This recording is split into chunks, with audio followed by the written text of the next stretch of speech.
pasangan nomor urut 3. Tapi tidak menutup kemungkinan ke nomor Cuma ini saya harus kasih tahu, ini kan masih ada 2 bulan ke depan. Betul. Ya. Jadi anything can happen, betul bahwa momentum sekarang ada di Anies, tetapi jangan lupa masih ada 2 bulan sampai pada bulan April kalau misalnya pilkada kali ini tidak bisa diselesaikan dalam 1 putaran. Nah, ini yang akan menjadi menarik karena kalau kita lihat dari data tren, meskipun head to head masih kalah antara Ahok versus Anies, tetapi mengecil juga itu.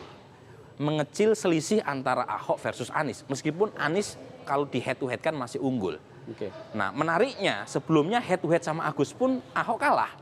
Tetapi di survei terakhir udah unggul Itu di bulan sekitar apa 2%. Bulan Februari kemarin itu. Bulan Februari justru. Baru. Jadi poin saya adalah ini masih sangat panjang.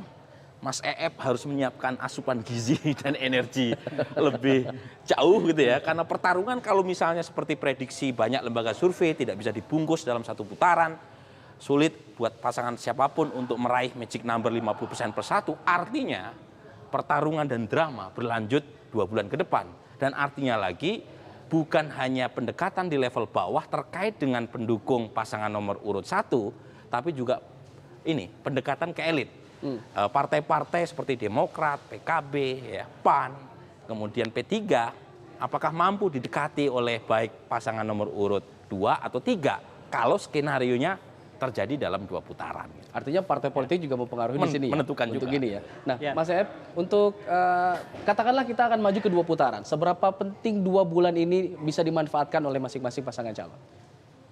Amat sangat penting. Bukan hanya 2 bulan ini, tapi juga 4-5 bulan kemarin ke belakang.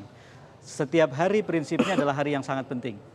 Dan ketika ada satu kandidat, ada satu paslon yang menganggap satu hari tidak penting, boleh jadi kehilangan pada hari itu bisa berdampak pada hari-hari yang lain. Jadi kerja pemenangan itu adalah kerja persistensi. Ketika seseorang mengambil satu strategi tertentu, lalu kemudian persistensi tidak ada, strategi itu tidak akan pernah bunyi. Jadi strategi itu menjadi penting, menjadi berbunyi, menjadi teraktualisasikan di dalam hasil ketika kemudian ada persistensi. Nah, yang saya ingin katakan adalah ada satu data seperti yang menarik di Jakarta dan ini konsisten antara 2012 dengan 2017. Salah satu pertanyaan yang selalu kami tanyakan di dalam survei adalah di antara pihak-pihak berikut ini, manakah yang pertimbangannya paling ibu, bapak, saudara timbang untuk menentukan pilihan terhadap calon gubernur dan wakil gubernur. Di Jakarta 2012 dan di Jakarta 2017, yang pihak yang unggul sendirian di atas adalah diri sendiri. Lalu kemudian pihak yang lain keluarga, teman kerja, teman dan seterusnya, lingkungan kecil, ketua RT, ketua RW dan lain-lain.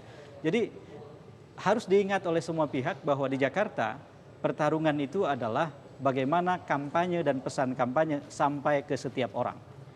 Benar elit penting, benar partai penting, tetapi elit dan partai menjadi penting ketika mereka tersambung pada orang-orang di rumah. Betul.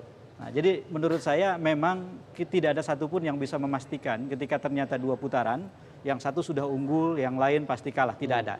Tidak pernah ada definisi seperti itu di dalam kerja politik. Anything can happen. Anything can Yang happen. penting bisa terjadi. Gini, tadi elit maupun masanya, supir maupun penumpangnya itu harus dalam satu gerak nafas yang sama. Jadi dalam teorinya ada split voting ticket, ada straight voting ticket. Nah, dalam kasus di Jakarta di mana kedekatan pemilih dengan partai hanya 8,4%, artinya meskipun mereka punya sikap, pilihan, preferensi terhadap partai tertentu, tetapi otonomi memilih jauh lebih besar. Jadi kalaupun toh misalnya melakukan pendekatan ke partai-partai yang mendukung pasangan yang tidak lolos putaran kedua, tanpa diikuti oleh gerak masif untuk memantapkan dukungan di level masa bawah, itu juga percuma. Jadi dua-duanya menjadi penting. Satu hal yang menurut saya perlu digarisbawahi adalah ketika elektabilitas dihitung untuk putaran pertama, katakanlah kita bayangkan ada 2 putaran, maka angkanya itu hampir selalu berdekatan. Terutama ada 2 pasang kandidat yang angkanya berdekatan di dalam margin of error, dalam rentang margin of error, sehingga kemudian keputusan atau kesimpulan tidak bisa dibuat terlalu tegas. Tetapi di survei kami, termasuk second opinion survei lain yang kerjasama dengan tim kami, juga di beberapa survei yang lain, ketika kemudian simulasi head to head dibuat, perbedaan sudah tegas. Di situ tidak lagi dalam rentang margin of error.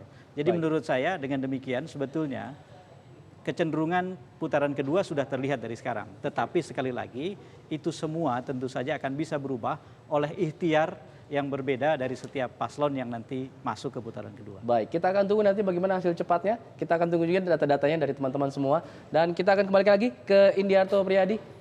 Silakan. Baik, Alfat, makasih Mas Burhan sama Mas Eye bisa kesini lagi.